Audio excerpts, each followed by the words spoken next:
Good evening, everyone. Welcome to California Today. I'm David Zhang. Here is a look at some of today's top stories.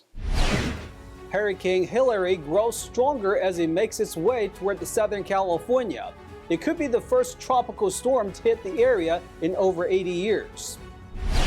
Los Angeles officials hope to take back control of its shopping scene. A new task force aims to crack down on the retail theft surge. San Francisco wants to revitalize its Chinatown area. One organization uses art and events to bring life to the neighborhood. The approach of a powerful hurricane is catching the attention of weather experts and residents in Southern California. The storm is expected to bring heavy rains, strong winds, and high waves to the region. NTD's Stephanie Sikal reports. A rare hurricane is expected to hit this weekend. It has been 84 years since a tropical storm last reached the shores of California. Here's all we know so far and how Californians can prepare for such an event. On Thursday morning, the National Hurricane Center reported that Hilary grew to become a Category 4 hurricane in the Pacific Ocean. But it is predicted to lose strength prior to reaching California. It's expected to arrive in Southern California on Sunday or Monday. Hilary is expected to bring heavy rain to the parts of the Baja California Peninsula and the southwestern United States. This kind of rain in August is quite rare. It could start on Sunday and last until Tuesday, so there's a chance of rain for 3 days.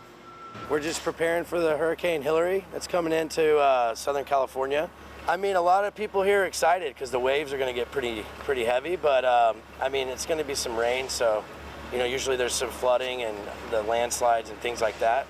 Flash flooding, heavy rains, and strong winds are expected to affect areas in the potential danger zone, including San Diego, Los Angeles, Imperial Valley, Tijuana, and nearby regions. That will make driving conditions dangerous and potentially prompt road and bridge closures. The storm is also generating big waves that can be very unsafe along the coast.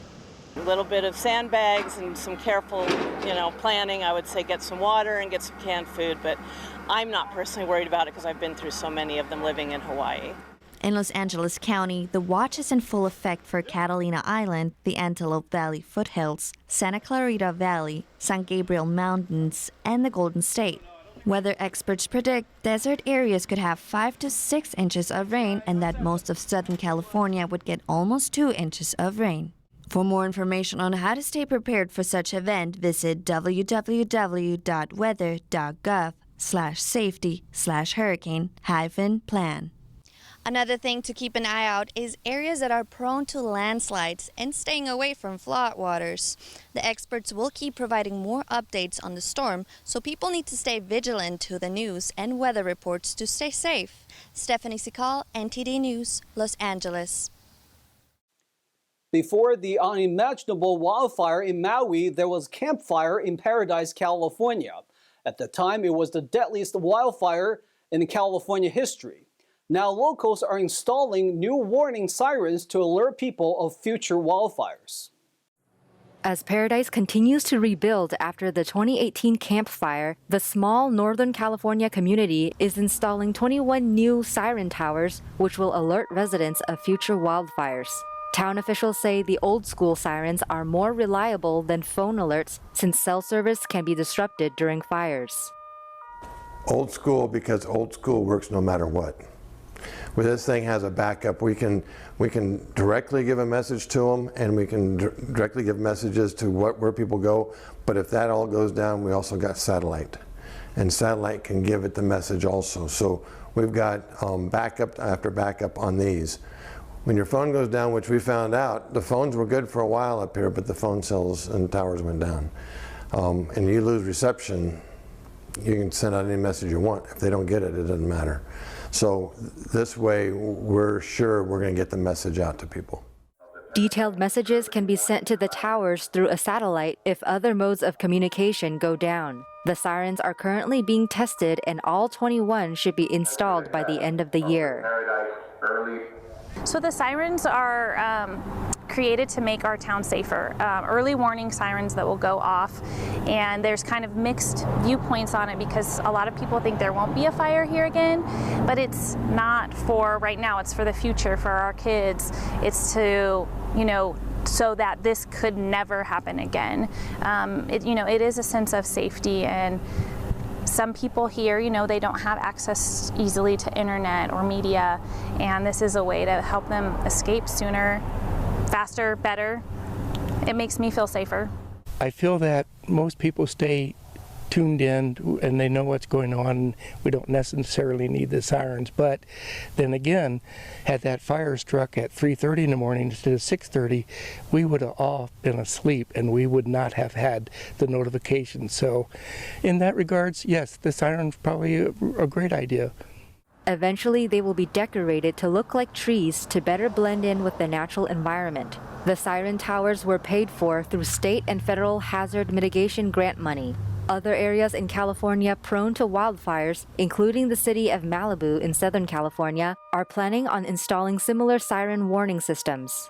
In Maui, the emergency services chief was criticized for not activating sirens during the wildfire. The lack of sirens is now being viewed as a potential misstep, part of a series of communication issues that added to the chaos. According to Maui County officials, 111 people have died. The fire was 90% contained as of Thursday night. Los Angeles is planning a task force to shatter criminal schemes. As smash and grab retail thefts surge in California, the city hopes to take back control of its shopping scene. NTD's Christina Corona has more. On Thursday, Los Angeles Mayor Karen Bass, along with local law enforcement officials, announced the development of a new task force to crack down on retail thefts. What we've seen over just the past week in the city of Los Angeles and in cities and areas surrounding us is unacceptable, and today we are here to announce regional action. Today we're here to announce multi-agency organized retail crimes task force. These are not victimless crimes, especially in the case where Angelenos are attacked through force or fear. No Angeleno should feel like it is not safe to go shopping in Los Angeles. No entrepreneur should feel like it's not safe to open a business in Los Angeles. Those who commit these crimes will be caught, they will be held accountable, and we will work to address this issue. The new task force plans to hold criminals accountable in the LA region. This task force will be led by the Los Angeles Police Department Commercial Crimes Division. It will include investigators from the LA County Sheriff's, Glendale Police Department, Burbank Police Department, Beverly Hills Police Department, Santa Monica Police Department, and the California Highway Patrol. There will also be prosecutors embedded into this task force from the LA County District Attorney's Office, LA City Attorney's Office, and the California Attorney General's Office. This task force will respond in an organized manner, day and night, 7 days a week, with the full scope of investigative resources to compile evidence for successful filings and prosecutions. And not just of those people stealing this merchandise, but of those that are buying and selling this merchandise. And yesterday, the Glendale Police Department announced their first arrest related to the YSL flash mob burglary at the Americana at Brand Shopping Center in Glendale on August 8th. The thieves overwhelmed the store and ultimately fled with over $400,000 in merchandise. An individual by the name of Ivan Isaac Ramirez, a 23-year-old resident of the city of Los Angeles. He is currently being processed at the Glendale Police Department and is in our custody. A second suspect, Brianna Jimenez, 21 years old, also of the city of LA, is currently being sought by detectives and has an active arrest warrant, again, for her arrest.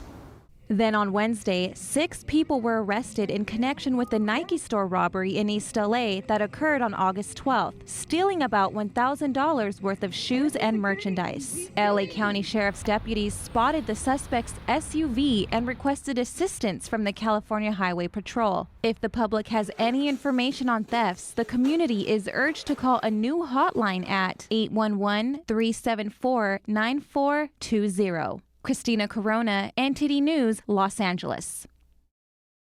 San Francisco's Chinatown has been facing a number of challenges since the pandemic.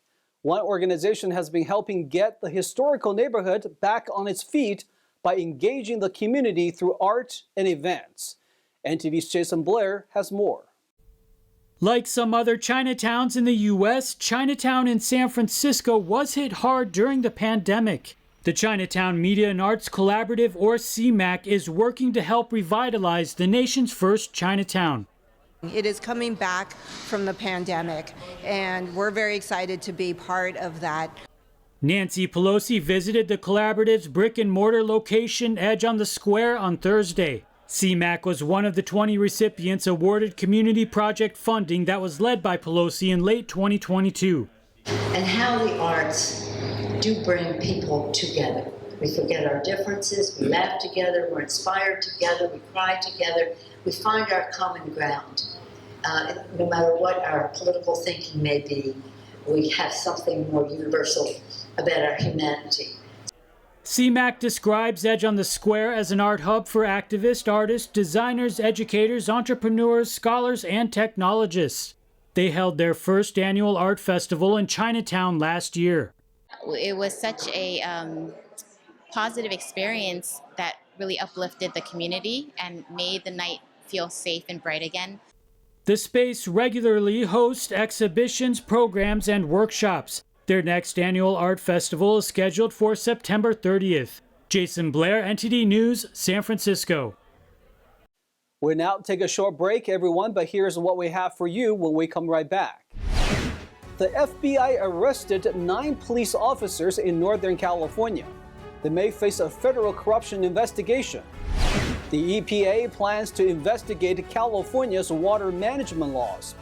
This comes after environmental groups complained of discrimination. The weekend is here, so that means time to relax. We'll have a look at some fun events happening around the state. Those stories and more coming up on California Today.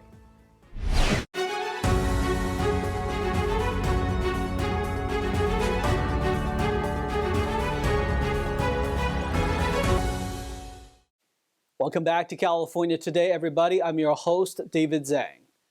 The FBI has arrested 9 police officers after a federal corruption investigation. They were charged for civil rights violations in an effort to get higher wages in California. Authorities have charged 9 current or former Northern California police officers on Thursday over civil rights violations and fraud. They tried to get a pay raise and lied on reports to cover up the use of excessive force. The investigation centered on the police departments in Antioch and Pittsburgh. Only 3 of the officers remained employed by the departments and were not in active duty. The indictment document showed text messages and photos of the beaten individuals. The injuries shown include canine bites and scars, bruises, and cuts from dangerous weapons. These crimes were reportedly committed between July 2019 to October 2021. Charges include wire fraud, deprivation of rights under color of law, conspiracy against rights, and conspiracy to distribute anabolic steroids. 9 police officers and 1 community service officer are named in the charges, though only 2 are charged in multiple indictments. In a statement, the acting chief of police said, "The arrest of current and former APD officers is disheartening and undermines the incredible work our staff does on a daily basis." In a similar statement, the Pittsburgh police said they are also cooperating with investigators. A Southern California mayor has agreed to plead guilty in a federal corruption case over the sale of Angel Stadium. He has been charged with wire fraud and lying to authorities. The former mayor of Anaheim agreed Wednesday to plead guilty to blocking an FBI corruption investigation into the $150 million sale of Angel Stadium to the owner of the Major League Baseball team. In a plea agreement, Harry Singh Sidhu acknowledged that he provided confidential city information to people working for the Angels while serving on the city's negotiating team for the deal. The information was intended to help the team buy the stadium under favorable terms. According to a statement from the U.S. Attorney's Office, Sidhu later was recorded saying he expected a $1 million campaign contribution from the Angels after the baseball club purchased Angel Stadium. Sidhu's charges of obstruction of justice, wire fraud, and lying to authorities carry a combined maximum possible penalty of 40 years in federal prison. The Biden administration plans to investigate California's water management practices. This follows complaints from Native American tribes and environmental groups. The Biden administration has agreed to investigate California's water management practices following complaints from Native American tribes and environmental groups stating that these practices are rooted in white supremacy. The California State Water Resources Control Board is in charge of setting rules for how the state's water is used. The board has to review these rules every 3 years according to federal law. However, they have not kept up with that timeline. Native American tribes, including the Single Springs Band of Miwok Indians and the Winnemem Wintu tribe, say that the outdated regulations have caused toxic algae growth and impeded their cultural, religious, and subsistence practices. The nonprofit Little Manila Rising alleges that algae blooms prevent communities of color from using waterways to escape summer heat. The EPA's Office of External Civil Rights Compliance will now investigate these claims, though the decision to investigate does not imply guilt. The California Water Board has yet to respond to the allegations. PayPal is getting a new CEO as the current one plans to retire. Earlier this year, the company said it was trimming its workforce due to challenging economic conditions. Next month, Intuit executive Alex Chriss will become the president and CEO of digital payments company PayPal. Chriss will take over the CEO post from Dan Schulman, who told PayPal's board in February that he planned to retire at the end of the year. Schulman will stay on PayPal's board until the next annual shareholders meeting in May 2024. In a statement, the chair of the PayPal board of directors said, with his depth of experience in product development, his passion for serving customers, and his long-standing commitment to empowering and enabling small businesses, and his proven track record of developing and inspiring his team, Alex is the perfect leader to take PayPal forward and accelerate the company's growth opportunities. Chris, who has worked at Intuit for 19 years, has served as Executive Vice President and General Manager of Intuit's Small Business and Self-Employed Group since January 2019. He led Intuit's $12 billion acquisition of MailChimp in 2021. Other Intuit products include TurboTax and Credit Karma. In a statement, Chris said, "I am proud to take the baton from Dan and thrilled to have the opportunity to work with PayPal's talented and committed team to build on PayPal's remarkable history and draw on its unique capabilities to deliver outstanding products and services to businesses and customers." Chris will also join PayPal's board on September 27th. In January, PayPal announced that it would cut about 7% of its total workforce, or about 2,000 full-time workers, due to challenging macroeconomic conditions. Headquartered in San Jose, California, PayPal is the parent of Venmo, Zoom, and Honey, among other brands. Its share rose 2% in Monday morning trading. Still don't have any plans this weekend? Let's take a look at some of the events happening this weekend across California.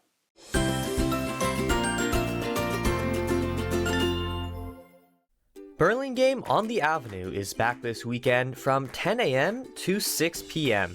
This street festival will have art, food, wine, live music, and a kids' play zone. They are expecting over 25,000 people in attendance, so you know this is something you don't want to miss. Calling book lovers of all ages, the San Diego Union Tribune's 7th annual Festival of Books is taking place this Saturday. There will be workshops, live entertainment, and a chance to meet some award-winning authors. If you're in the San Francisco area, you don't want to miss the San Francisco Pizza, Bagel, and Beer Festival this Saturday. This event will bring together over 45 local pizzerias, bagel bakeries, and breweries for a sensational celebration of food and community.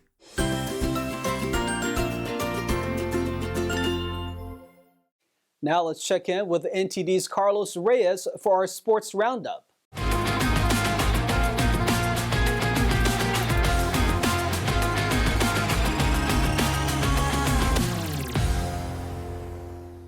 This is your California Sports Roundup, and I'm Carlos Reyes. All-time basketball great Wilt Chamberlain's championship-clinching 1972 NBA Finals Lakers jersey is finally hitting the auction block in August with an estimated price tag of $4 million later this month. The iconic purple and gold jersey was worn in Games 2 and 5 of the championship series that propelled the Laker franchise to their first of 16 championships. According to Sotheby's auction house, the jersey is expected to be the most valuable item in the NBA Legends collection to appear on the market. Basically, this jersey comes with a collection of ephemera, magazines, newspapers, tickets, cards, all of which would document kind of that legendary 1971 to 1972 season and really provide a history and background on the jersey. And we expect it to achieve in excess of $4 million. Now, wait a moment, get a load of this. This will be the NBA Hall of Famer's second jersey to net 7 figures, joining the ranks of basketball stars like Michael Jordan and Kobe Bryant, as well as soccer player Diego Maradona, whose jerseys have also sold in the millions in recent years. The 1971-1972 Lakers team is ranked as one of the greatest teams in NBA history with 33 consecutive wins. Wearing the number 13 jersey, Chamberlain clinched his sole Finals MVP trophy and second NBA championship. Watcher says this year has been a red hot for the sports market, with Sotheby's selling over 20 million in game-worn collectibles and a recent spike in new collectors.